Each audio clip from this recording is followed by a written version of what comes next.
नमस्कार मेरे अध्यापक दोस्तों, आपका स्वागत है मेरे चैनल पर। आज की इस वीडियो में मैं आपको नेट यानी निपुण असेसमेंट टेस्ट के बारे में बताने जा रहा हूं। इसके अंदर जो आपका निपुण असेसमेंट टेस्ट जो है, इसके अंदर आपको परख ऐप के द्वारा ओएमआर शीट को स्कैन करना है। तो ओएमआर शीट हमारी 4, 5 और 6, 7, 8 की ओएमआर शीट तकरीबन एक ही तरह की है। 4 और 5 में जो हमारे प्रश्न आएंगे वो 30 प्रश्न होंगे। 6, 7, 8 में जो प्रश्न है वो 50 प्रश्न होंगे और 1, 2, 3 में जो प्रश्न है वो 12 प्रश्न होंगे। तो और 1 और 2, 3 की ओएमआर शीट में एक शीट के अंदर 10 बच्चों का डाटा स्कैन होगा और 4, 5 और 6, 7, 8 की जो शीट होगी वो हर बच्चे की अपनी पर्टिकुलर शीट होगी, यानी एक बच्चे को एक शीट मिलेगी। इसको आप ऐसे समझ सकते हैं कि क्लास 1 में अगर आपके 10 बच्चे तो उन 10 का जो डाटा है वो एक ही शीट पर स्कैन किया जाएगा, यानी कि 10 के 10 बच्चे एक ओएमआर पे आ जाएंगे। लेकिन क्लास 4 में अगर आपके 10 बच्चे हैं तो आपको उसके लिए 10 ओएमआर शीट चाहिए। क्लास 1 में अगर 10 बच्चे हैं तो आपको सिर्फ एक ओएमआर शीट चाहिए, उसमें 10 बच्चों का डाटा आ जाएगा। लेकिन क्लास 4 में अगर 10 बच्चे हैं तो आपको उसके लिए 10 ओएमआर शीट चाहिए और उसको और हर बच्चे की अपनी एक ओएमआर शीट होगी जिस पर वो अपना डाटा भरेगा। यही सेम काम आपका 6, 7, 8 के लिए भी होगा, जो ये ऐसे ही होगा। इसमें बच्चे को सबसे पहले यहाँ पर आप देखेंगे कि बच्चा अपनी यहाँ पर यूनिक आईडी भरेगा। छात्र की जो यूनिक आईडी है वो यहाँ भरेगा, जो भी आईडी उसकी भी 9 अंकों की, जो आपकी प्रेरणा पोर्टल पर है और परख ऐप में भी आपको मिल जाएगी। तो परख ऐप से आप यूनिक आईडी जो परख ऐप में है वही यूनिक आईडी आप यहाँ पर उसकी भरेंगे। यूनिक आईडी भरने के बाद हर बच्चा उसके नीचे गोले को काला करेगा। यहाँ पर मान लीजिए 9 भर रहा है तो यहाँ पे 9 वाले गोले को काला करेगा, ये उसे आप सिखा देंगे। यहाँ पे 5 भर रहा है तो यहाँ 5 वाले गोले को काला करेगा। हर गोले को काला करेगा, गोला बाहर नहीं निकलना चाहिए, इस बात का विशेष ध्यान रखेगा वो। उसके बाद नीचे आ जाते हैं, यहाँ पे कुछ निर्देश दिए हुए ओएमआर को भरने के लिए, हम उनको भी देख लेते हैं निर्देश क्या है ओएमआर को भरने के लिए। ओएमआर शीट को भरने के लिए काले बॉल पेन पॉइंट पेन का ही प्रयोग किया जाना है, ये है आपका। और आपका यहाँ पे काले बॉल पॉइंट पेन का प्रयोग किया जाना है ओएमआर को भरने के लिए। कृपया जेल पेन पेंसिल का प्रयोग ना करें, ये विशेष ध्यान रखेंगे। ओएमआर शीट कक्षा 4 एवं 5 की आकलन के लिए प्रयोग की जानी है। 4, 5 की ओएमआर शीट है, ऐसे ही सेम ओएमआर शीट 6, 7, 8 की भी होगी और उसमें प्रश्नों की संख्या जो है वो 50 होगी, इसमें 30 है। विद्यार्थी जिन प्रश्नों के उत्तर पूर्णतः जानते हो उसके सम्मुख उपलब्ध गोले को भरें। गोले को प्रॉपर काले पेन से काला करना है। ओएमआर शीट के चारों कोनों पर प्रदर्शित काले गोलों को स्कैन करते समय मोबाइल स्क्रीन में सम्मिलित करना सुनिश्चित करें। जो आपके 4 गोले आपके कोनों के ऊपर है उसको आप मोबाइल स्क्रीन के अंदर लेकर आएंगे। ये जो इन गोलों की बात हो रही है कि इनको आप मोबाइल स्क्रीन में लेकर आना जरूर सम्मिलित करें। अब देखिए आप इसमें 4 की ये है, 4 और 5 की, इसमें टोटल क्वेश्चंस कितने आपको दिख रहे हैं? 30 क्वेश्चन। और जो बच्चा जिस क्वेश्चन को है उसके गोले को प्रॉपर काले पेन से काला करना है, बाहर ना निकले, इस बात का विशेष ध्यान रखना है। बच्चे को जो भी आंसर सही होगा उसको काला करेगा, ये है। और यहाँ पर बच्चा ये अपनी यूनिक आईडी भरेगा। मैं फिर बता देता हूँ, यूनिक आईडी भरने के बाद अपने यहाँ पर उसको हर उसका आईडी के नंबर के नीचे उसको अपने ब्लैक पेन से काला करेगा। और अगर यही आपका 1, 2, 3 की ओएमआर होगी तो इसके अंदर 10 बच्चों का डाटा होगा।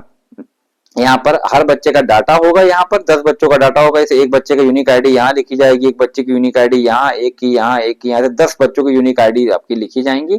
और उसके जैसे यहाँ पे यूनिक आईडी लिख देंगे पूरी की पूरी, और यूनिक आईडी के सामने यहाँ पर प्रश्न होंगे उसके 1 से लेके 12 तक पूरे प्रश्न इसी लाइन में होंगे। 1 से लेके 12 तक सारे के सारे प्रश्न इसी लाइन के अंदर आपको मिल जाएंगे यूनिक आईडी ऐसे। और यहाँ पे 1 से लेकर 12 तक सारे प्रश्न मिल जाएंगे। जिन प्रश्न का आंसर बच्चा सही देगा उस प्रश्न को टीचर जो है वह काले पेन से ब्लैक कर देगा। जिनका आंसर बच्चा गलत देगा उन बच्चों को, उन गोलों को जो टीचर है वो खाली छोड़ देंगे। यानी कि जिन प्रश्नों का आंसर बच्चे ने दिया है उन्हीं प्रश्नों को वो सिर्फ काला करेंगे। जिनका आंसर बच्चा नहीं दे रहा उनको ऐसे ही छोड़ दिया जाएगा, छोड़ दिया जाएगा। ऐसे हर बच्चे के लिए होगा, जितने भी बच्चे वहां पर होंगे सबके लिए होगा। 1 बच्चा, 2 बच्चा, 3, 4, 5, 6, 7, 8, ऐसे ही 10 बच्चे नीचे तक आपके होते जाएंगे। और सामने उसके जो गोले हैं वो भरे जाएंगे, ये ध्यान रखिएगा। जैसे सामने एक बच्चा है, मैं फिर बता देता हूँ, उसके सामने पूरा का पूरा प्रश्न उसके ऐसे दिए होंगे। हर प्रश्न के जो गोले हैं उनको वो, अगर एक बच्चे का है तो उसको आंसर जो एक आंसर उसने एक आंसर दिया तो उसके एक को काला कर देगा, दो का आंसर नहीं दिया उसको खाली छोड़ देगा। ये काम करना है 1 2 3 के लिए, और ये जो है वो टीचर को भरना है। और 4 और 5 की जो OMR है वो बच्चा स्वयं भरेगा। जिस उसमें 4 और 5 में ऑप्शन दिए हुए हैं, आप देखेंगे यहाँ पर ABCD ऑप्शन दिए हैं। जो ऑप्शन बच्चे को सही लगता है, यहाँ पर देख लेंगे तीसरे क्वेश्चन में ABCD ऑप्शन दिया है।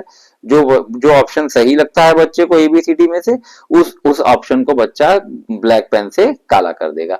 और इसमें 4 और 5 में 30 प्रश्न होंगे, 1 2 3 में 12 प्रश्न होंगे, और 6 7 8 में 50 प्रश्न होंगे जिनका आंसर बच्चा देगा। ये आपका था ये आपकी OMR शीट के बारे में जानकारी थी, 1 से लेकर 6 7 8 के बारे में आपको ये जानकारी थी। अगर वीडियो आपको पसंद आई हो तो वीडियो को शेयर करिएगा, लाइक करिएगा, और चैनल को मेरे सब्सक्राइब जरूर करिएगा। अगर और कोई दिक्कत आपको परख ऐप के बारे में कोई और वीडियो जानकारी चाहिए हो तो आप मुझे बताइए, मैं आपको वीडियो बनाकर पोस्ट करूंगा। धन्यवाद दोस्तों, नमस्कार। और एक बात और, इसमें जो किसी ने मुझसे प्रश्न किया था मुझे याद आ गया था, मैं बता दूं। अगर परख ऐप में सपोज करिए आपके पास 1 2 3 की OMR, मतलब एक में OMR आपकी कम है, ऐसे एक में मान लो आपके 12 बच्चे और आपके पास एक ही OMR है, तो आप उस OMR का कलर फोटोकॉपी निकलवा लीजिए। कलर फोटोकॉपी निकलवा के आप उसको स्कैन कर सकते, इस्तेमाल कर सकते हैं, डाटा अपना भर सकते हैं। 10 बच्चों का डाटा जो आपको ओरिजिनल मिली है उसमें, और जो 2 बच्चों का डाटा है कलर फोटोकॉपी में आप उसमें भर लीजिए।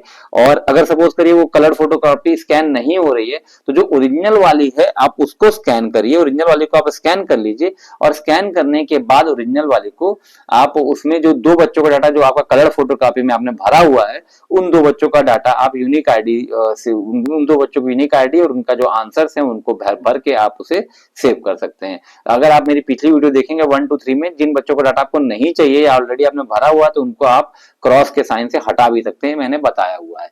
तो अगर आपका OMR सपोज करिए कम है तो आपको घबराने की जरूरत नहीं है। आप उनकी कलर फोटोकॉपी कराकर उस डाटा को कलेक्ट करके अपने स्कूल लेवल, क्योंकि जो जो OMRs है वो आपको स्कूल पर ही रखनी है, तो उसको अपने स्कूल पर आपको अपने रखना है तो आप उसे रख सकते हैं। कलर फोटोकॉपी करा लीजिए अगर आपका OMR सपोज करिए कम आ रही है तो।